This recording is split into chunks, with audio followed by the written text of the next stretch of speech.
Commissioner Garcia, I believe you have a couple other resolutions. I do, Judge. The next one is one that's also very special and important to me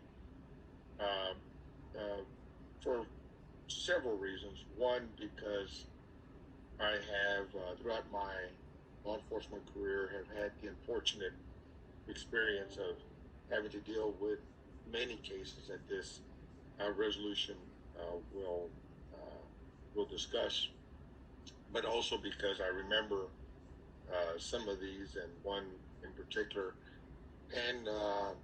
but I was proud that I was able to be a part of the first annual event of this occasion.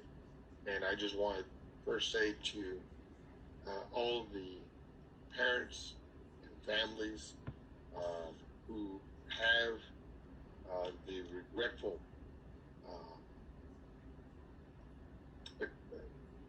the circumstance to be a part of this club, I want to just let you know that you are not forgotten, that you and your families are thought about, and know that regardless of the agency that may be responsible for your case, that there is continuous effort to bring closure to the extent that closure can be brought to you and your family, so that you may know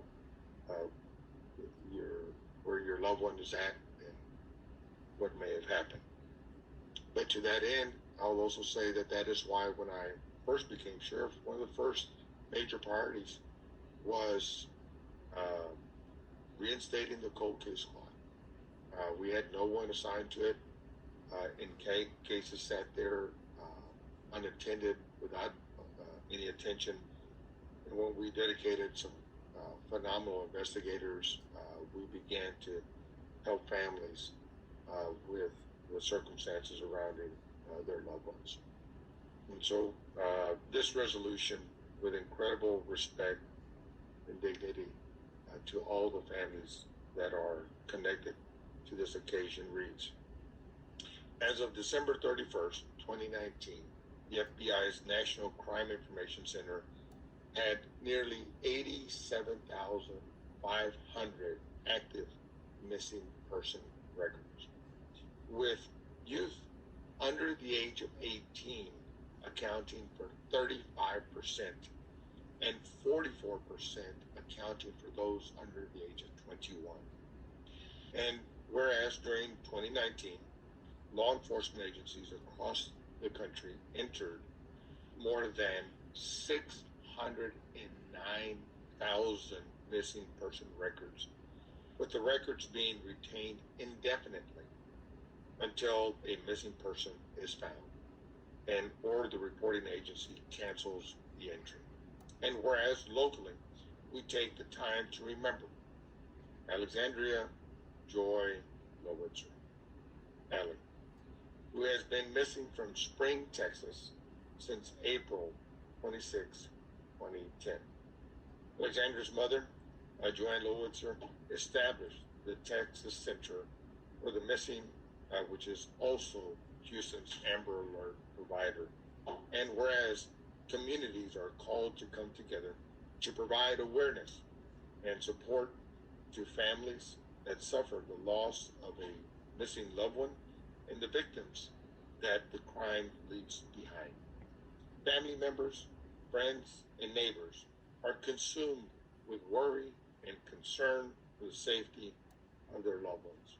And whereas every missing person is someone's child and deserves to be found, no matter how long they remain missing or under what circumstances. Each year, we hope that on this day, families like those of Joanne Lowitzer may find each other and remember those that cannot be with them, sharing in support of common efforts to search for their family members.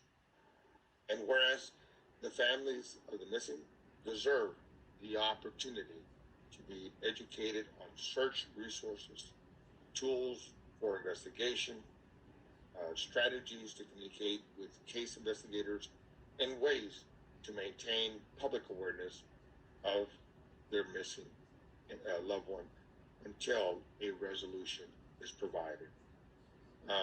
We have Joanne Lowitzer on the call, but I also want to say that there's also someone very intricate and important to the success of this effort of the annual Missing Persons Day, and that's Beth.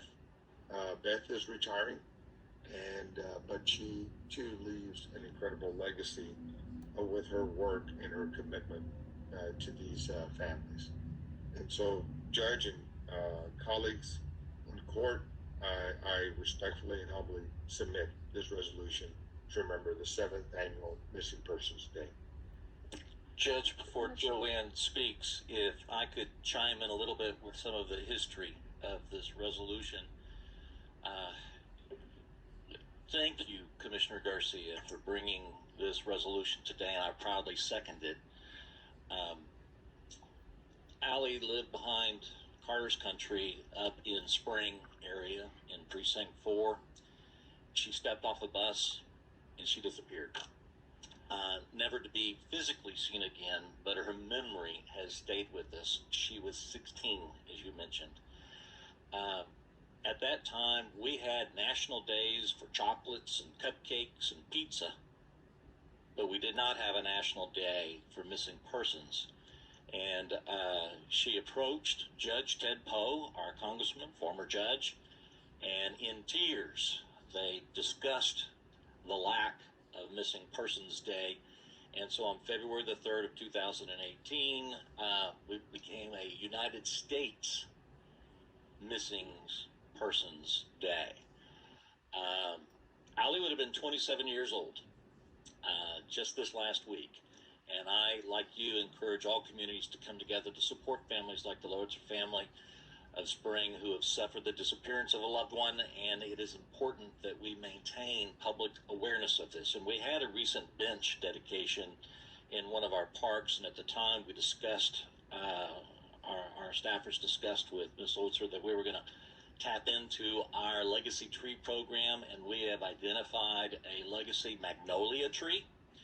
We don't have the date set up just yet with the complications of COVID and whatnot, but I think that we will very soon be planting a legacy magnolia tree next to Allie's bench in her memory. And so I thank you again, Commissioner Garcia, for bringing this resolution and for bringing this awareness. If we're going to honor pizza, let's honor our missing children. Go ahead, Lucinda. Joanne Lowitzer with Hope for Allie. Go ahead, please. Hi, my name is Joanne Lowitzer. Sorry, I have some happy tears, and I just want to express to all of you that it makes me happy. I know it's not a happy situation that I'm in, but some situations like this to help bring more awareness to not just Allie, but to all the other families that have a missing loved one. It's so important that we have leadership in our community, and Commissioner Garcia was sheriff when Allie first went missing, and I'm so happy that he's still able to be involved in missing persons, even in this capacity. So thank you so much, Commissioner Garcia. I really appreciate what you're doing, and Mr. Cagle, I really started tearing up for what you said, because it really touches me that the involvement in with Precinct 4 as far as the bench, and I was really excited to hear about the magnolia tree. I'm really excited about that, and even though it sounds like really, really upset, but it's happy tears, I promise. And I just want to, from the bottom of my heart, say thank you to each and every one of you. God bless you, Joanne. Yeah, thank you for your perseverance and your continued fight on this, and Commissioner and Garcia, Commissioner Cable, for supporting, for leading this. Thank you. Commissioner Garcia, I believe you have one more